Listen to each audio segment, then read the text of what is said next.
দাদা একটা খুব ইন্টারেস্টিং গল্প।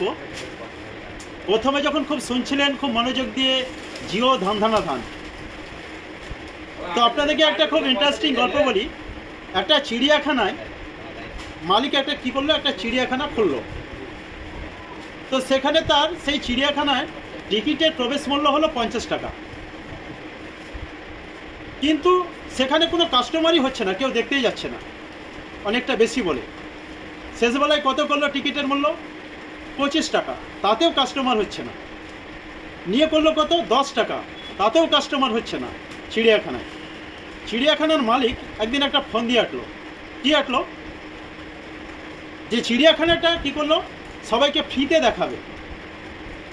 তার জন্য যখন সবাইকে মেসেজ দিয়ে গেল, তখন সমস্ত কাস্টমাররা কি হলো, ফ্রিতে চিড়িয়াখানায় ঢুকলো এবং তারা সমস্ত কিছু খুব মনোযোগ সহকারে দেখতে লাগলো। প্রচণ্ড গ্যাদারিং, প্রচণ্ড ভিড়। ওই সময় চিড়িয়াখানার মালিক কী করলো, 2-4টে ক্ষুধার্ত বাঘ ছেড়ে দিল। ছেড়ে দেওয়ার পর যখন মানুষকে আক্রমণ করতে শুরু করলো, তখন মানুষ প্রাণ বাঁচাবার ভয়ে সেই চিড়িয়াখানা থেকে বাইরে বেরোবার চেষ্টা করছে। তো গেটে লেখা আছে যে বাইরের প্রবেশ মূল্য হচ্ছে 399 টাকা। মানে বর্তমানে যে আমাদের জিওর কন্ডিশন, মানে ভোডাফোন থেকে এয়ারটেল থেকে সবকে পোর্ট করালো, ফ্রিতে দিল জিও ধান ধানা ধান, এবার বলছে 666 টাকা, ঠিক সেই চিড়িয়াখানার মতো।